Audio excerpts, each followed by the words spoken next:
Systemic lupus erythematosus. This is a chronic multi-system autoimmune disease, commonest in young especially in pregnancy. It is characterized by the presence of numerous antibodies, including antinuclear antibody, and immune-mediated tissue damage. Preoperative assessment, skin and joint involvement is common, as are oral and pharyngeal ulcerations, CVS. Pericarditis in 15% of cases. Myocarditis, endocarditis and conduction abnormalities are less common. Raynaud's phenomenon 30%.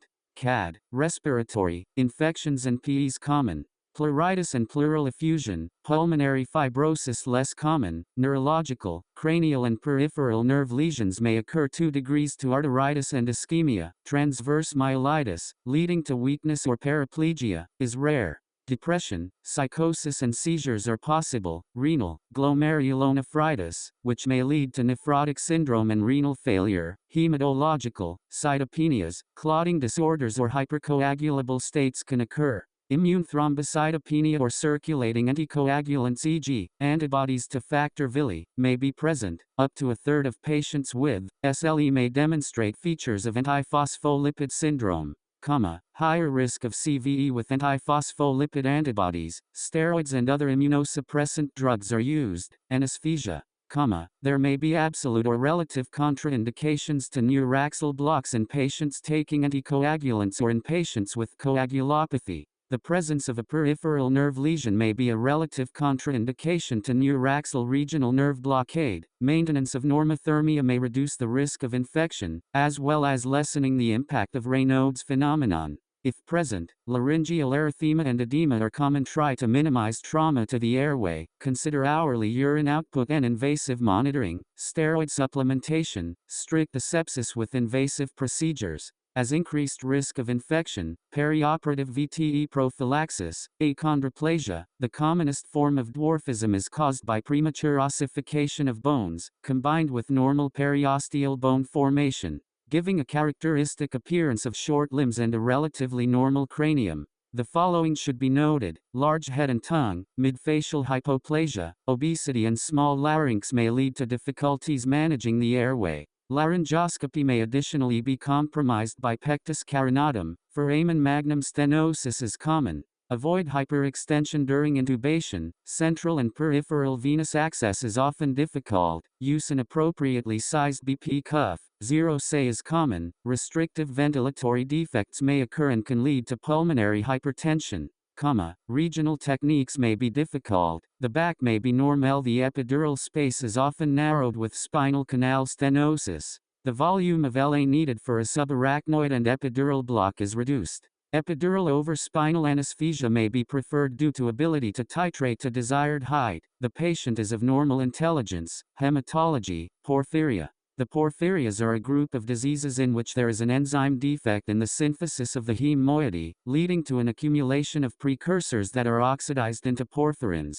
There are hepatic and erythropoietic varieties. There are 8 different forms of porphyria. There are 3 autosomal dominant acute hepatic forms, with typically 50% reduction in usual enzyme activity, that affect the administration of anesthesia. Acute intermittent porphyria, the commonest and most severe form of acute porphyria. Common in Sweden. Increased urinary porphobilinogen and deaminylvolinic acid. Variegate porphyria, common in Afrikaners I copper and protoporphyrin in the stool. Dermal photosensitivity, hereditary coproporphyria, very rare I urinary porphyrins. Dermal photosensitivity, porphyric crises, attacks occur most frequently in women in the 3rd to 4th decades. 50% of normal enzyme activity is usually enough to maintain hemostasis. Increased demand for heme increases flow through pathway and increases aminylvolinic acid and porphyrin production, leading to symptoms. Factors increasing heme demand, including hemorrhage, induction of P450 enzymes, stress and dehydration, should be avoided. Acute porphyric crises may be precipitated by drugs, stress, infection, alcohol, menstruation, pregnancy. Starvation and dehydration. Symptoms include acute abdominal pain, vomiting, motor and sensory peripheral, neuropathy, autonomic dysfunction, cranial nerve palsies, mental disturbances, coma, convulsions and pyrexia. General principles. Patients may never have had an attack. Therefore, a positive family history must be taken seriously. Individuals may have normal biochemical tests between attacks. Patients may present with unrelated pathology, e.g., appendicitis. Symptoms may mimic surgical pathologies, e.g., acute abdominal pain, acute neurology. Any patient giving a strong family history of porphyria must be treated as potentially at risk.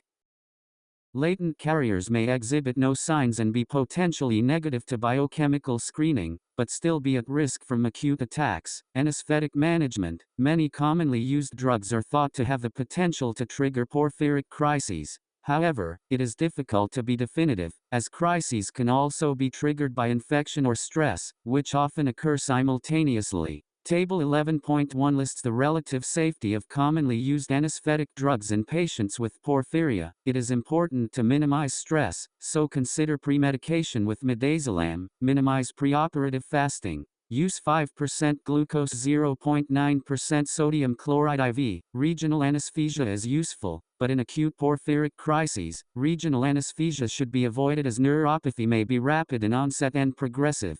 Detailed preoperative examination and documentation of any neuropathy or essential. Bupivacaine is considered safe for epidural anesthesia. PONV prophylaxis is especially recommended. As prolonged starvation time can be contributory to porphyric crises, measure BP invasively during an acute crisis, as hypovolemia is common and autonomic neuropathy may cause labile BP. Once common causes e.g., pain, light anesthesia, are ruled out, hypertension and tachycardia should be treated promptly with B blockers such as metoprolol. Treat seizures with diazepam, propofol or magnesium sulfate. Avoid barbiturates and phenytoin. Manage the patient on ICU-HDU if a crisis is suspected. Remember that the onset of a porphyric crisis may be delayed for up to 5D. Table 11.1 Anesthetic drugs in porphyria, not porphyrinogenic. Propofol, probably safe, probably or possibly porphyrinogenic. Ketamine, etomidate, dexamethasone, porphyrinogenic. Thiopental halothane, anesthetic, agents, sevoflurane, isoflurane desflurane, N.O., ondansetron, cyclizine, metoclo, pramide ranitidine, C. Atracurium, vecuronium, pancuronium, neostigmine sugamidex, naloxone, glycopyrronium bromide, fentanyl, alfentanil ibuprofen, paracetamol, lidocaine, levobupivacaine, diazepam midazolam, lorazepam, antiemetics and antacids, muscular blocking, drugs, reversal agents, analgesics, cimetidine omeprazole, succinylmethonium, mivacurium rocuronium, intralipide, flumazenil, morphine, pethidine clonidine, aspirin, bupivacaine prilocaine, adrenaline. Ephedrine noradrenaline phenylephrine, adenosine, GDN, benzylpenicillin teicoplanin, atropine, ceftriaxone, cephalexin, metronidazole, UUN, EEN, other, dalteparin, salbutamol, furosemide haloperidol, olanzapine, levetiracetam. Treatment of acute porphyric crises. Withdraw drugs that may have precipitated the crisis. Give heme arginate 3 mg/kg IV once daily for 4D. Leads to negative feedback to aminolevulinic acid synthetase, the initial enzyme responsible for heme production. Treat infection, dehydration and electrolyte imbalance, and give glucose, 20 gh. Treat symptoms with safe drugs, e.e., local anesthetics, sedatives, cardiovascular, antibiotics, dexmedetomidine, EEES, amiodarone, methyldopahydralazine, clarithromycin, hydrocortisone, prednisone. Monitor the patient appropriately. Hemostatic drug therapy, tranexamic acid. 1. Mechanism: tranexamic acid binds to plasminogen, preventing its conversion to plasmin and subsequent fibrin degradation. 2. Indications: significant bleeding due to trauma, traumatic brain injury, surgical blood loss e.g., orthopedic, cardiac, and craniofacial surgery, menstrual bleeding, menorrhagia, reversal of thrombolytic drugs. 3. Dosage: trauma, 1 gram v over 10 minutes, followed by 1 gram over 8h. Surgical bleeding, 1 gram IV or 10-20 mg/kg before incision, plus or minus second dose of 0.5-1 gram IV postoperatively. Menorrhagia, 1 gram TDSPO. 4. Contraindications: renal failure, epilepsy, certain gynecological procedures e.g., myomectomy, acute VTE, DIC without significant bleeding. 5. Important: no increased risk of vaso-occlusive events observed in clinical trials. Desmopressin. Desmopressin is an analog of arginine vasopressin that induces the release of von Willebrand factor, VWF, from the vascular endothelium, increasing both VWF and factor VILO levels. 1. Mechanism: increases VWF and factor VILO levels by inducing release from vascular endothelium. 2. Indications: hemophilia A and von Willebrand's disease, platelet dysfunction and renal failure, aspirin-induced platelet dysfunction. 3. Dosage: 0.3 micrograms kg IV and 50-100 milliliters 0.9% sodium chloride over 13 min. 4. Effect: doubles or quadruples VWF and factor VIII levels, improving hemostasis. Recombinant factor VILA, RFVILA. 1. Mechanism: acts at the tissue factor VILA complex at the site of endothelial damage. 2. Indications: licensed for hemophilia with inhibitory alloantibodies and congenital factor VIL deficiency. 3. Off-label use: has been used to control bleeding in various situations, but evidence is weak, and thrombogenic risk is a concern. 4. Dosage: 20-40 micrograms kg IV, but dosing and delivery mode are not established. Prothrombin complex concentrates PCC. 1. Composition: contains factors Li, 7, 9, and X. 2. Indications: treatment and prophylaxis of congenital or acquired deficiency of these factors, e.g., during warfarin treatment. 3. Contraindications: angina, recent MI, and history of HIT. 4. Side effects: thrombosis and hypersensitivity, including anaphylaxis, hypercoagulability syndromes, polycythemia, a pattern of RBC changes that usually results in HB, 17.5 GDL in and 15.5 GDL in 9. This is accompanied by a corresponding increase in the red cell count to 6.0 and 5.5 x 1012/L and an HCT of 55% and 47%, respectively. Causes: 1. Polycythemia vera PV, 2 degrees, due to compensatory erythropoietin EPO increase. High altitude, cardiorespiratory diseases, especially cyanotic, heavy smoking, methemoglobinemia, or inappropriate EP0 increase. Renal diseases, hydronephrosis, cysts, carcinoma, massive uterine fibromyalgia, hepatocellular carcinoma, cerebellar hemangioblastoma, relative, stress or spurious polycythemia, dehydration or vomiting, plasma loss, burns, enteropathy, polycythemia vera. Presenting features include headaches, dyspnea, chest pain, vertigo, pruritus, epigastric pain, hypertension, gout and thrombotic episodes, particularly retinal. Splenomegaly is typical. Thrombocythemia occurs in 50% of cases. Differential diagnosis is with other causes of polycythemia. These can be excluded by history, examination and blood tests, including bone marrow aspiration, ABGS and EPO levels. Genetic testing can reveal the JAK2 mutation in 90 to 95% of patients with PV, and in 50% of patients with myelofibrosis.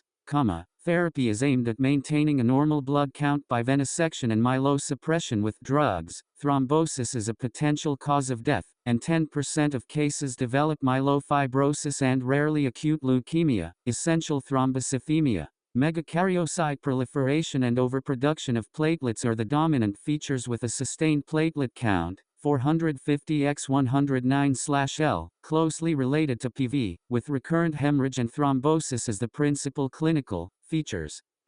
Abnormal large platelets or megakaryocyte fragments may be seen on a blood film. Differential diagnosis is from other causes of a raised platelet count, e.g., hemorrhage, chronic infection, malignancy, PV, myelosclerosis and chronic granulocytic leukemia. Platelet function tests are consistently abnormal. Hydroxycarbamide is the mainstay of therapy, but some treatments are more toxic. Antiphospholipid syndrome (APS). Antiphospholipid syndrome is a condition characterized by thrombosis, recurrent miscarriage, and the presence of antiphospholipid antibodies. 1. Thrombosis, arterial or venous thrombosis, or recurrent miscarriage. 2. Antiphospholipid antibodies, positive laboratory test for antiphospholipid antibody and/or lupus anticoagulant. 3. Association with autoimmune diseases, may present with SLE secondary APs or as a primary disease. Clinical presentation. 1. Thrombotic events, range from subacute migraine and visual disturbances to major cardiovascular events. 2. Recurrent miscarriage, a common feature in affected individuals. Management. 1. Aspirin, initial treatment for patients without a history of thrombosis. 2. Warfarin, lifelong anticoagulation after a confirmed episode of thrombosis. 3. Perioperative management, IV heparin is often used pre- and post-operatively when warfarin is stopped for surgery due to high thrombosis risk. Epilepsy. Oxford plus Julian Barker, you are asked to anesthetize a 50-year-old male for an elective open cholecystectomy. On your preoperative visit, you discover he is a known epileptic. Tell me about epilepsy. Epilepsy is characterized by a predisposition of the brain to generate abnormal, synchronous neuronal activity. Defined as 2 or more unprovoked epileptic seizures, the quoted incidence of active epilepsy in the community varies. Approximately 9% of people will have at least one seizure in their lifetime and 3% will be given the diagnosis of epilepsy at some point. Males have a greater incidence of epilepsy than females. Do you know any classification syndromes for epilepsy? Has this changed recently? The International League Against Epilepsy (ILE) first published their classification of epilepsy in 1981 and then updated it in 1989. They have recently proposed a revised diagnostic approach and classification syndrome. Description of epilepsy is based on 5 parts or axes. 1. Ictal phenomenology. 2. Seizure type, e.g., self-limiting or continuous, generalized or Fock-L. 3. Syndrome. Diagnosis of known epilepsy syndromes if possible. 4. Etiology, if known. 5. Impairment. What side effects are associated with antiepileptic drugs? Common side effects to most of these drugs include sedation, somnolence, fatigue and weight changes. There are more specific blood dyscrasias and abnormalities associated with certain agents. Blood abnormality, hyponatremia, abnormal LFTs, anemia, thrombocytopenia, leukopenia. Drugs, carbamazepine, sodium valproate phenytoin phenobarbital vigabatrin, carbamazepine sod valproate primidone ethosuximide. Carbamazepine primidone. What are the implications of anesthetic drugs in this patient? There are 2 major implications of the use of various anesthetic agents: proconvulsant and anticonvulsant properties of anesthetic agents. Many agents have both pro and anticonvulsant properties. Intravenous induction agents may cause excitatory phenomena, while also having anticonvulsant properties. Etomidate may produce EEG changes and prolong the seizure duration during ECT compared to propofol. Case reports of seizures after etomidate have been published. Propofol may cause excitatory movements, but is thought to be safe in epilepsy. Some anesthetists still avoid its use in epilepsy, especially if driving restrictions may result from possible seizures. Thiopentone is a potent anticonvulsant despite excitatory phenomena at induction. Regarding volatile agents, seizures have been reported following enflurane, and EEG changes may be seen many hours after administration. Neuromuscular blocking drugs have theoretical implications as the breakdown product of atracurium, laudanazine, is proconvulsant in high concentrations in dogs, but does not appear to be a clinical problem in humans. Other agents include ketamine, which may cause excitatory phenomena, but produces EEG suppression and has been used to treat status epilepticus, and benzodiazepines have clear anticonvulsant properties. Interaction between anesthetic agents and antiepileptic medication. Many of the antiepileptic medications have a sedative action on patients. Some of the drugs cause enzyme induction: phenytoin, carbamazepine, primidone, and barbiturates, while others may cause enzyme inhibition. Q. How would you anesthetize this patient? The key consideration is the limitation of seizure activity in the perioperative period. Preoperative assessment for patients with epilepsy. Key considerations: 1. Record seizure nature, timing, and frequency. 2. Document antiepileptic drug history and timing. 3. Assess associated medical conditions. 4. Consult specialist if seizure control is suboptimal or delayed return to therapy expected. VV preoperative management. 1. Ensure well-controlled epilepsy preoperatively. 2. Continue anti-epileptic medication perioperatively, oral to parenteral if needed. 3. Monitor and correct urea and electrolyte levels. 4. Consider full blood count if hematopoietic side effects are possible. 5. Benzodiazepine premedication may be considered. Anesthetic management for epilepsy surgery, induction. 1. Standard ASA1, 2. Monitoring and preoxygenation. 2. IV induction with opioid, fentanyl, thiopentone, and neuromuscular blockade, atracurium. 3. Endotracheal intubation and ventilation, maintenance. 1. Volatile agent maintenance except enflurane. 2. Positive pressure ventilation with normocapnia. 3. Monitor for seizure activity, movement, pupil changes, autonomic activity. 4. Manage seizures with IV benzodiazepines, first line, or IV sodium valproate phenytoin, second line, emergence and postoperative care. 1. Reversal of neuromuscular blockade and awake extubation. Delayed emergence may be due to unidentified seizure. 2. Early reintroduction of antiepileptic medication. 3. Suitable pain relief, systemic opioids, morphine, or patient-controlled morphine infusion. Key considerations. 1. Perioperative antiepileptic drug management. 2. Monitor electrolyte and glucose levels. 3. Standard ASA monitoring and preoxygenation. 4. Choice of induction agent, thiopentone or propofol, anticonvulsant properties. 5. Regional anesthesia, minimize disruption of antiepileptic drug regimes, but beware of local anesthetic toxicity. What if oral or nasogastric therapy is not possible? Phenytoin, sodium valproate and levetiracetam can be given IV at equivalent doses to the oral formulation, and carbamazepine can be given rectally. Hypolbuminemia, acid-base derangement and concomitant drug administration can markedly affect the antiepileptic drug levels. Advice from a pharmacist and measurement of drug levels in the critically ill is very helpful. Postoperative care, ensure antiepileptic therapy is reinstated as soon as possible. Abnormal movements in the postoperative period may not be due to epilepsy. Look for other causes of seizure. Abnormal movement. The consequences of a postoperative seizure for some patients will be significant. Status epilepticus algorithm, APLS, Advanced Pediatric Life Support, assess based on ABC approach. 1. Assess airway, give oxygen, check glucose. 2. First-line treatment, benzodiazepine. 3. Gain vascular access and up to 5 minutes allowed to gain vascular access. 4. Alternative routes if vascular access fails: A. Rectal diazepam, 0.5 mg/kg, B. Buccal midazolam, 0.1 mg/kg. V. Allow 10 minutes for benzodiazepines to work.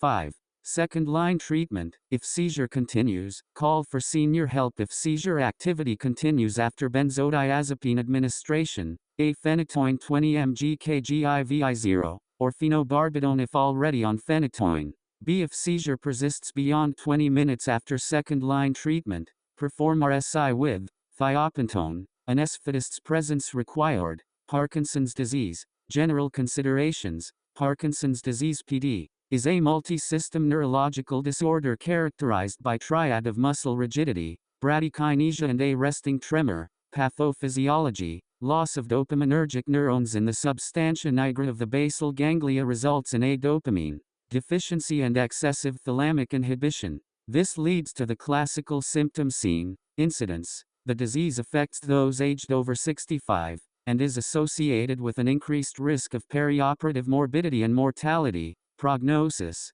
The disease is incurable and progress cannot be slowed. Treatment is aimed at relieving symptoms with either medication or surgical interventions such as insertion of a deep brain stimulator. Drug therapies, the goal of drug therapy is to increase the amount of dopamine readily available within the CNS and to reduce cholinergic activity. This can be achieved either by administering a dopamine agonist or by inhibiting the enzymatic breakdown of dopamine in the CNS by monoamine oxidase, MAO-B, or catechol 0-methyltransferase, COMT. Drug therapy is, however, limited by severe side effects, nausea and confusion, especially in the elderly. Up to 20% of patients will remain unresponsive to drug therapy. Dopamine is administered as a prodrug, such as levodopa, to allow it to cross the blood-brain barrier, and must be administered with a dopa decarboxylase inhibitor such as carbidopa. To prevent peripheral metabolism, anticholinergic drugs are used when symptoms are mild and tremor predominates, and can be useful in drug-induced Parkinsonism. Preoperative assessment. Patients with PD have high perioperative morbidity and mortality, as well as an increased length of stay. In addition, the complexity of the timing and administration of drug therapies necessitates a multidisciplinary approach during the perioperative period, including from a PD specialist. Important points: a history of dysphagia or excessive salivation, sialorrhea, is suggestive of upper airway dysfunction and indicates any risk of failing to protect the airway during the perioperative period. This may manifest as aspiration, laryngospasm, or postoperative pulmonary complications such as infection. Respiratory function may be further impaired by rigidity and bradykinesia, as well as sputum retention. Cardiovascular instability can result from arrhythmias or orthostatic hypotension 2 degrees to the disease itself or as a side effect of medications. The management of medication administration must be clear and appropriate preparations made to be able to source and administer the drug. Where enteral medications cannot be given, substitutive parenteral therapy must be instigated. The patient should be warned that, even with extensive planning, perioperative management of their Parkinsonism may not be optimal and distressing symptoms may recur.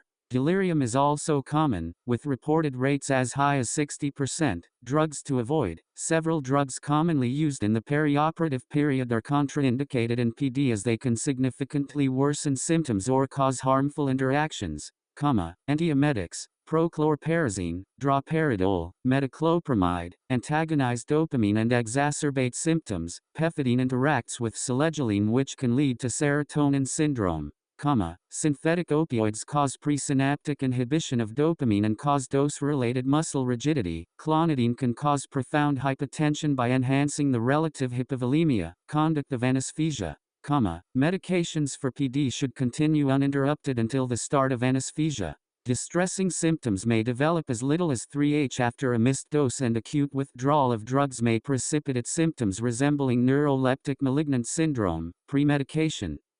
Consider antiallergenic premedication in the presence of significant sialorrhea such as glycopyrronium, 200-400 micrograms IM. Aspiration risk. Patients with PD have a high incidence of dysphagia, gastroparesis and gastroesophageal reflux. Consideration therefore should be given to securing the airway with RSI and intubation. Airway difficulty. Fixed flexion deformity of the neck can occur. Anesthesia technique. General anesthesia with RSI, regional anesthesia has advantages for those with a difficult airway or significant respiratory or cardiovascular complications. It also allows a rapid return to oral intake. However, muscle rigidity and tremor can interfere with positioning. Surgery and monitoring and the sympathetic blockade can exacerbate autonomic dysfunction. Hypotension is common and can be difficult to treat.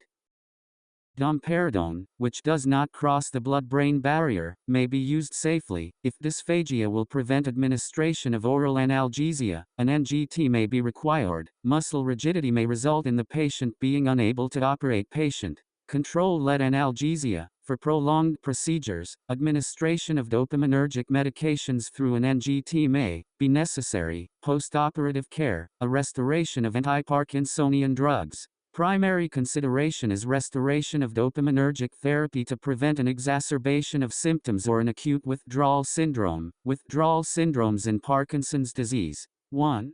Parkinsonism hyperpyrexia syndrome. This follows an abrupt withdrawal of levodopa and resembles neuroleptic malignant syndrome with rigidity, pyrexia, autonomic instability and impaired mental status. It is treated by reinstigating dopaminergic agents and has a high mortality if untreated. 2. Dopamine agonist withdrawal syndrome. This condition manifests with neuropsychiatric symptoms, including depression, fatigue, irritability, diaphoresis and orthostatic hypotension. Patients with advanced disease should be considered for admission to critical care due to the high risk of potential complications, if prolonged GL dysfunction is anticipated postoperatively, such as following emergency laparotomy. Parenteral antiparkinson therapy must be instigated. This can be commenced relatively easily with the use of rotigidine patches or apomorphine infusions, more difficult to dose, however, and highly emetogenic. Dosing of rotigidine.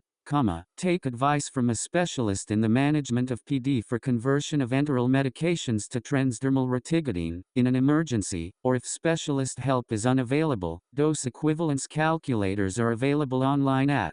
As special considerations, implantation of deep brain stimulators is increasingly being performed in patients with advanced disease. Should the patient then require further unrelated surgery, standard precautions for implantable devices should be used, such as using bipolar diathermy. The device should be turned off prior to anesthesia and checked post-operatively. Post-operative delirium is common in patients with PD and may be delayed. A thorough assessment should be made for potential triggers such as hypoxia or urinary retention. Non-pharmacological management, such as orientation measures, are preferable to pharmacological treatment. However, if required, low doses of benzodiazepines or quetiapine can be given. Dopamine antagonists such as haloperidol must be avoided. Acute spinal cord injury. Phases of acute spinal cord injury. Injury to the spinal cord results in 3 physiologically distinct phases. Hypertension. This starts almost immediately. There is massive catecholamine release due to direct stimulation of the spinal cord, which causes hypertension and tachycardia. This may result in myocardial ischemia, cardiac failure, and pulmonary edema. Neurogenic shock. This stage follows rapidly and lasts for several weeks, most commonly seen in lesions above T6. Disruption of autonomic pathways below the level of injury results in hypotension, due to loss of sympathetic tone, and bradycardia if the cardiac accelerator fibers at T1, T4 are affected. Premedication. Unopposed vagal tone may result in severe bradycardia or even asystole during procedures such as laryngoscopy and tracheal suctioning. Premedicate with anticholinergics. The patient will be hypotensive, but peripherally warm and vasodilated. Excessive fluid administration can result in pulmonary edema, and early use of vasopressors should be considered to maintain organ perfusion. Spinal shock. This phase accompanies neurogenic shock and commences at the time of injury. It initially consists of flaccid irreflexia with loss of sensation and motor paralysis. A 4-phase course is described, with reflexes beginning to return 1D after injury and achieving a hyperreflexive, spastic state after 71Y. Autonomic dysreflexia is a life-threatening manifestation of this hyperreflexia. See below. Autonomic dysreflexia. Autonomic dysreflexia is a potentially life-threatening condition characterized by an inappropriate autonomic response to a stimulus below the level of the spinal cord lesion. Incidence. It is seen in up to 50 to 70% of patients with a spinal cord injury at or above T6. The incidence is greater with higher lesions and complete cord injury.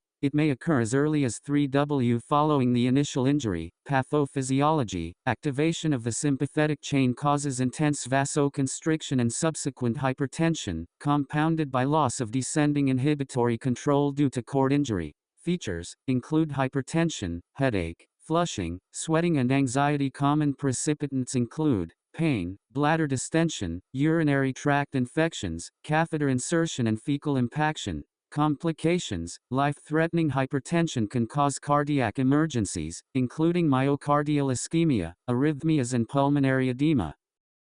Neurological complications are also possible, including seizures and intracranial hemorrhage. Management. Determining the cause of the autonomic dysreflexia and managing the consequent hypertension. Exclude bladder distension and constipation, and search for trigger. Sublingual GDN or nifedipine 10 mg. Or slow IV hydralazine 20 mg. If hypertension persists, IV GDN, phentolamine or magnesium may be used. Manojmanaku te senkel sintniate, Theracles spine. Dam tf penal canal is thuothsrace locephalian t penal codinje nanswitijames, evleo space o ordedema. Te, torin sentonj ti anal est perinaligian s eprobuting he oest teral smutes cse, c, complete.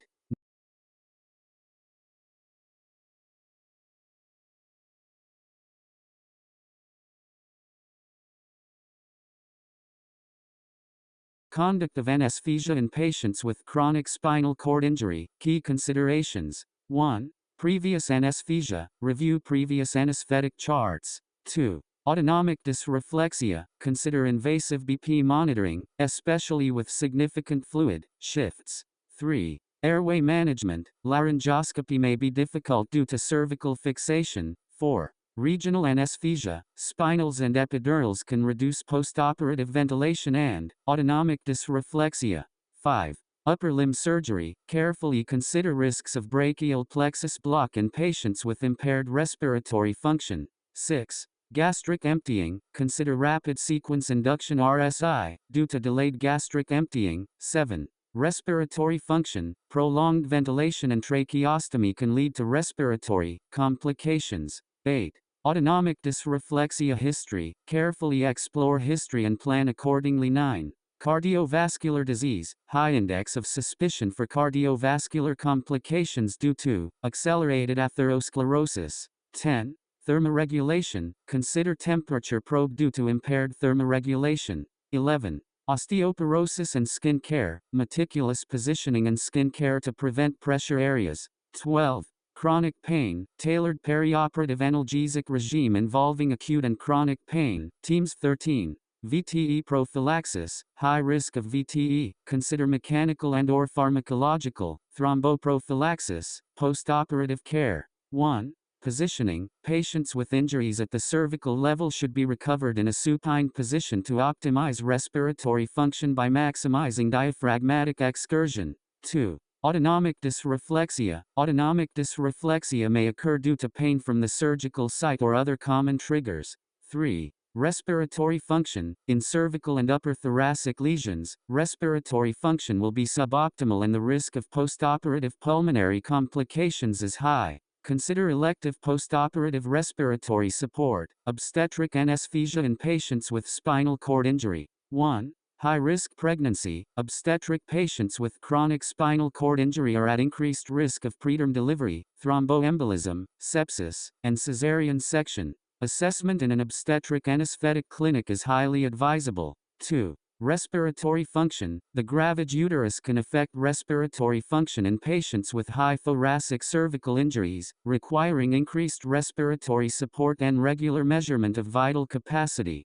3. Neuraxial anesthesia. Spinal anesthesia can usually be cited, but epidural anesthesia in areas of spinal fusion may result in failure, dural tap, or inadequate block. An alternative plan should be considered. 4. Autonomic dysreflexia. Patients with a history of autonomic dysreflexia should be closely monitored, and epidural analgesia is the most effective way to prevent it. 5. Labor and delivery. Patients with lesions above T may tend not feel contractions, but contractions can trigger autonomic dysreflexia. Consider siting an epidural prior to induction of labor. 6. Differential diagnosis. Preeclampsia should be considered as a differential diagnosis to suspected autonomic dysreflexia. 7. Patient positioning. Patients have exaggerated postural hypotension and tolerate aortocaval occlusion poorly. Great care must be taken with patient positioning. 8. Postpartum care. The contracted uterus may still act as a trigger for autonomic dysreflexia. Consider leaving the epidural in situ for up to 48 hours. Postpartum autotransfusion of blood from the contracted uterus may cause pulmonary edema and respiratory failure in patients with cervical lesions. Pituitary surgery, transsphenoidal SX, procedure transsphenoidal hypophysectomy. Time 90-300 minutes, pain ++, position, supine, head up tilt, blood loss, nil usually, but large if venous sinus disrupted, G&S, practical techniques, et, IPPV, arterial line. Pituitary tumors account for 10 to 15% of all intracranial tumors. They present with hormone hypersecretion, acromegaly, Cushing's disease, prolactinoma, thyrotoxicosis, hormone hyposecretion, adrenal insufficiency, hypothyroidism, diabetes insipidus, mass effects headaches, visual field defects, hydrocephalus. Hypophysectomy is undertaken urgently if the patient's sight is deteriorating rapidly. Preoperative, special considerations for acromegalic patients, possible airway compromise due to macroglossia, prognathism and hypertrophy of the epiglottis vocal cords. Advanced airway techniques may be required: videolaryngoscopy, AFOI, hypertension, LVH, IHD, cardiomyopathy, OSA in up to 70%, DM and other endocrine pathology, special considerations for Cushing's patients, hypertension, truncal obesity, OSA, electrolyte abnormalities, hypokalemia, glucose intolerance, DM, higher risk of perioperative thromboembolic disease, steroid cover necessary pre and post-operatively, perioperative, as for craniotomy, invasive arterial monitoring generally advised. A throat pack should be inserted following intubation to reduce laryngeal soiling. A topical vasoconstrictor, e.g., Moffitt's solution, may be instilled into each nostril to improve surgical conditions. Surgical accesses via the sphenoidal air sinuses. If there is suprasellar extension, a lumbar drain can be inserted into the CSF. The anesthetist may be required to instill a volume of sterile 0.9% sodium chloride to advance the tumor into the operative field. Major hemorrhage may occur if there is disruption of the cavernous sinus carotid arteries, which are lateral to the pituitary gland. Postoperative, diabetes insipidus may occur within 12-24 of surgery, in up to 50% of patients. It is managed initially with IV desmopressin, 0.25 to 1 micrograms. Can be given PO subsequently if required. Cerebrospinal rhinorrhea may occur. It is usually self-limiting, but if persistent, intermittent, CSF drainage via lumbar drain may be required. Occasionally, surgery to repair the CSF leak is required. Special considerations: patients with preoperative panhypopituitarism or who develop post-operative endocrine disturbances should be referred to an endocrinologist for advice on hormone replacement. If a craniotomy is planned, rather than a transsphenoidal approach, refer to P561-62, venous air embolism. V is the entrainment of air into the venous circulation, leading to systemic effects. The volume of air entrained to cause significant injury is unknown but estimated to be 3